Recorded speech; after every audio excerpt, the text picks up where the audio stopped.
Kamakailan lang nag-post ng video si Pops Fernandez sa kanyang IG kung saan makikita ang pananabik sa kanyang apo na si Phineas Nivera o Baby Finn. Disyembre 16, 2023, pinanganak si Baby Finn na anak ng panganay nila na si Robin at ng partner niyang si Mia Nakoba.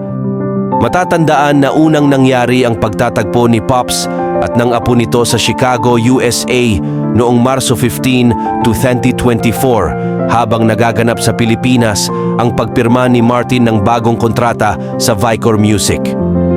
Sa video makikita ang masayang pagtatagpo uli kanyang apong si Baby Finn at ni Lollipop na Lola. Pinasosyal lang ang tawag at kasama ang kanyang Lilo Martin na lolo naman, kung saan aliw na aliw sila sa tawa ni Baby Finn at itong si Lilo Martin naman ay gustong-gusto patatawanin ng apo. Sina Pops Fernandez at Martin Nivera ay ikinasal noong 1987, naghiwalay noong 1999 at opisyal na na-annul ang kasal noong 2000. Sila ay may dalawang anak, sina Robin at Ram. Si Robin Nivera ang panganay at si Ram Nivera naman ang bunso. Sa kabilang banda, si Martin Nivera ay may ibang asawa na rin.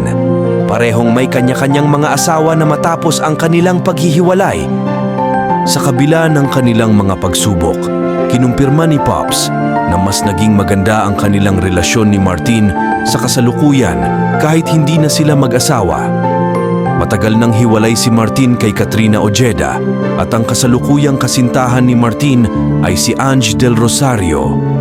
Ang pagmamahal at suporta ng kanilang pamilya ay patuloy na nagbibigay kulay at kahulugan sa kanilang buhay.